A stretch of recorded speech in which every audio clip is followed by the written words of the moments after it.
ನಕಲಿ ಔಷಧ ತಯಾರಿಕಾ ಘಟಕದ ಮೇಲೆ ಅಧಿಕಾರಿಗಳು ದಾಳಿಯನ್ನ ನಡೆಸಿದ್ದು ಬರೋಬ್ಬರಿ 13 ನಕಲಿ ಔಷಧಗಳನ್ನ ವಶಕ್ಕೆ ಪಡೆದುಕೊಂಡಿದ್ದಾರೆ ಅಧಿಕಾರಿಗಳು. ವಶಕ್ಕೆ ಪಡೆದ 13 ಔಷಧಿಗಳು ಕೂಡ ಜೀವಕ್ಕೆ ಕುತ್ತು ತರುವಂತಹದ್ದೇ. ಮಕ್ಕಳಿಂದ ವೃದ್ಧರವರೆಗೂ ಸೀರಿಯಸ್ ಕಾಯಿಲೆಗೆ ಈ ಔಷಧಗಳನ್ನ ನೀಡಲಾಗುತ್ತೆ. ಕಮಿಷನ್ ದಂಧೆಗಾಗಿ ಎಗ್ಗಿಲ್ಲದೆ ನಡೆಯುತ್ತಿದೆ ನಕಲಿ ಔಷಧಗಳ ಮಾರಾಟ. ಕಳಪೆ ಔಷಧದಿಂದ ಅಡ್ಡ ಪರಿಣಾಮ ಆಗುತ್ತೆ, ಆರೋಗ್ಯದ ಮೇಲೆ ಪರಿಣಾಮ ಬೀರುತ್ತೆ, ಆರೋಗ್ಯ ಹದಗೆಡುತ್ತೆ. ಕೆಲವರು ದುಡ್ಡು ಮಾಡಬೇಕು ಅಂತಂದ್ರೆ ಯಾರ ಜೀವದ ಜೊತೆಯಾದ್ರೂ ಆಟವಾಡೋಕೆ ಸಿದ್ಧವಾಗಿರ್ತಾರೆ. ಮೆಡಿಸಿನ್ಸ್ ನಕಲಿ ಔಷಧಿಯನ್ನ ತಯಾರಿಸಿ ಮಾರಾಟ ಮಾಡ್ತಾ ಇದ್ದಾರೆ, ಅದು ಕಮಿಷನ್ ಆಸೆಗೆ. ನಕಲಿ ಔಷಧಗಳ ಮೇಲೆ ಸ್ಟಿಕ್ಕರ್ಗಳನ್ನ ಅಂಟಿಸಿ ಮಾರಾಟ ಮಾಡ್ತಾ ಇದ್ದಾರೆ. ಈ ನಕಲಿ ಔಷಧ ತಯಾರಿಕಾ ಘಟಕದ ಮೇಲೆ ಅಧಿಕಾರಿಗಳು ದಾಳಿಯನ್ನ ನಡೆಸಿದ್ರು. ದಾಳಿ ನಡೆಸಿದಂತಹ ಸಂದರ್ಭದಲ್ಲಿ ಬರೋಬ್ಬರಿ 13 ನಕಲಿ ಔಷಧಗಳು ಅಧಿಕಾರಿಗಳಿಗೆ ಸಿಕ್ಕಿರುವಂತದ್ದು. ಸದ್ಯ ಅದನ್ನ ವಶಕ್ಕೆ ಪಡ್ಕೊಂಡಿದ್ದಾರೆ ಅಧಿಕಾರಿಗಳು. ಹಾಗೆ ಈ ವಶಕ್ಕೆ ಪಡ್ಕೊಂಡಿರುವಂತಹ 13 ಔಷಧಗಳು ಕೂಡ ಜೀವಕ್ಕೆ ಕುತ್ತು ತರುವಂತಹದ್ದೇ. ಅಂದ್ರೆ ನಕಲು ಮಾಡಿರುವುದು. ಅಂಥ ನಕಲು ಔಷಧಗಳನ್ನ ಸೇವನೆ ಮಾಡಿದ್ರೆ ಜೀವಕ್ಕೆ ಕುತ್ತು ಬರುತ್ತೆ. ಈ ಔಷಧಗಳನ್ನ ಮಕ್ಕಳಿಂದ ಹಿಡಿದು ವೃದ್ಧರವರೆಗೂ ಕೊಡ್ಲಾಗುತ್ತೆ. ಡ್ರಗ್ ಇನ್ಸ್ಪೆಕ್ಟರ್ ವೈದ್ಯರು ಡಿಸ್ಟ್ರಿಬ್ಯೂಟರ್ಗಳಿಗೆ ಗೊತ್ತಿದ್ದೇ ಸಪ್ಲೈ ಆಗ್ತಾ ಇದೆ. ವೈದ್ಯರು ಜವಾಬ್ದಾರಿಯಿಂದ ಮೆಡಿಸಿನ್ ಯಾವುದು ಅಂತ ನೋಡಿ ನಂತರದಲ್ಲಿ ಪೇಷಂಟ್ಸಿಗೆ ಅದನ್ನು ಕೊಡಬೇಕು. ಏಷ್ಯಾನೆಟ್ ಸುವರ್ಣ ನ್ಯೂಸ್ಗೆ ಮೆಡಿಕಲ್ ಕೌನ್ಸಿಲ್ ಸದಸ್ಯ ಡಾಕ್ಟರ್ ಭರತ್ ಹೇಳಿಕೆಯನ್ನ ನೀಡಿದ್ದಾರೆ. ಡ್ರಗ್ ಇನ್ಸ್ಪೆಕ್ಟರ್ಗಳು ಕೂಡ ಔಷಧ ಗುಣಮಟ್ಟವನ್ನ ಪರಿಶೀಲಿಸಬೇಕು. ಬ್ಯಾಚ್ ನಂಬರ್ ಹಾಗೂ ರೆಪ್ಯೂಟೆಡ್ ಕಂಪನಿ ಇದೆಯಾ ಅದು ಅನ್ನೋದನ್ನ ಚೆಕ್ ಮಾಡಬೇಕು.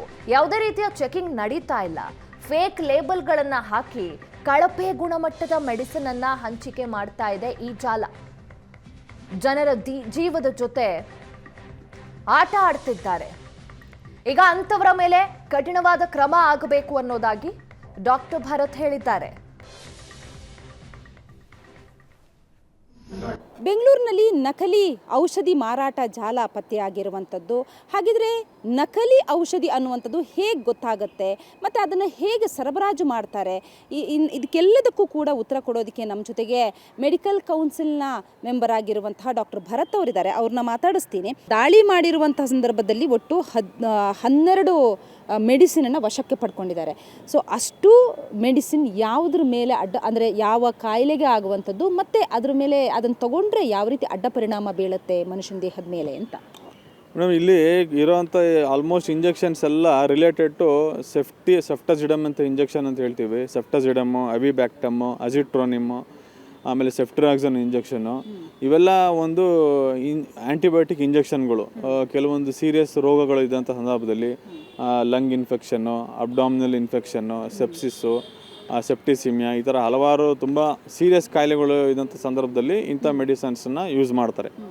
ಸೊ ಈಗ ಇದು ಈ ಥರ ಫೇಕ್ ಮೆಡಿಸನ್ಸು, ಎಕ್ಸ್ಪೈರ್ಡ್ ಮೆಡಿಸನ್ಸು, ಇಲ್ಲ ಇನ್ಯಾವುದೋ ಬೇರೆ ಬಿಗ್ ಕಂಪ್ನಿ ನೇಮ್ ಹಾಕ್ಕೊಂಡು ಇವರು ಕಳಪೆ ಮಟ್ಟದ ಇಂಜೆಕ್ಷನ್ಗಳನ್ನ ಸೇಲ್ ಮಾಡ್ತಾ ಇರೋದು ಏನಾಗ್ತದೆ ಅಂದರೆ ಪೇಷಂಟ್ಗಳಿಗೆ ಒಂದು ವಾಸಿ ಆಗಲ್ಲ.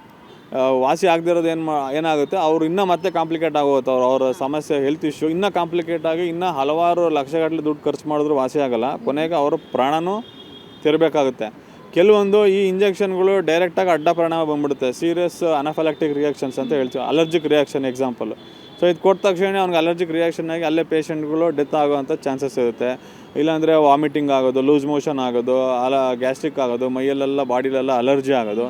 ಸೊ ಇದೆಲ್ಲ ಏನಾಗುತ್ತೆ ಅಂದರೆ ಕೊನೆಗೆ ಯಾರು ಅನುಭವಿಸೋರು, ಯಾರು ಪೇಷಂಟ್ ಅನುಭವಿಸ್ತಾ ಅಂತ ಹೇಳಿದ್ರೆ ಅವ್ನು ತಿರ್ಗಾ ಹಾಸ್ಪಿಟಲ್ ಮತ್ತೆ ದುಡ್ಡು ಕೊಟ್ಟು ಟ್ರೀಟ್ಮೆಂಟ್ ತೊಗೋಬೇಕು. ಸರ್, ಈಗ ಈ ನಕಲಿ ಲೇಬಲ್ ಇರುವಂತಹ ಮೆಡಿಸಿನ್ನು ಹಾಸ್ಪಿಟಲಿಗೆ ಅಥವಾ ಮೆಡಿಕಲ್ಗೆ ಬರುವಂತಹ ಸಂದರ್ಭದಲ್ಲಿ ಡ್ರಗ್ ಇನ್ಸ್ಪೆಕ್ಟರ್ಗೆ ಕೂಡ ಗೊತ್ತಿರುತ್ತೆ ಅಲ್ವಾ, ಅವರು ಕೂಡ ಇದರಲ್ಲಿ ಶಾಮೀಲಾಗಿರ್ತಾರೆ ಅಂತ ಅನಿಸಲ್ವಾ? ಮೇಡಮ್ ಇದು ಇಟ್ಸ್ ಡ್ರಗ್ ಇನ್ಸ್ಪೆಕ್ಟರ್ಗಳು ಕಂಪ್ಲೀಟ್ ರೆಸ್ಪಾನ್ಸಿಬಿಲಿಟಿ. ಯಾವ್ಯಾವ ಈಗ ಮೆಡಿಸಿನ್ಸ್ಗಳು ಮೆಡಿಕಲ್ ಶಾಪಲ್ಲಿ ಇರುವಂಥ ಮೆಡಿಸಿನ್ಸ್ನ ಫ್ರೀಕ್ವೆಂಟಾಗಿ ಬಂದು ಸರ್ಪ್ರೈಸ್ ಆಗಿ ಚೆಕ್ ಮಾಡ್ತಾ ಇರಬೇಕು ಯಾವ ಮೆಡಿಸಿನ್. ಗೊತ್ತಿಲ್ಲದೆ ಬರೋದಕ್ಕೆ ಹೇಗೆ ಸಾಧ್ಯ ಇದು?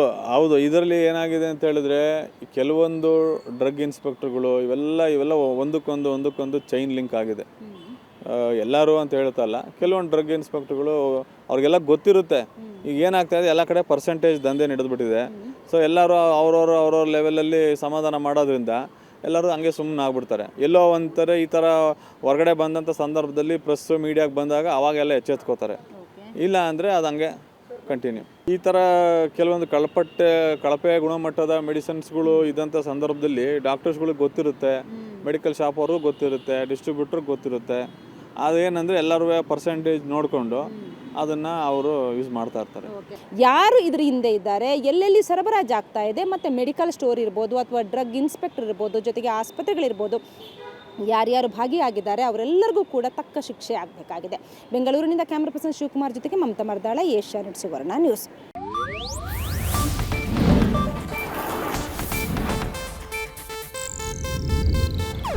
ಇದು ಏಷ್ಯಾನೆಟ್ ನ್ಯೂಸ್ ನೆಟ್ವರ್ಕ್ ಪ್ರಸ್ತುತಿ.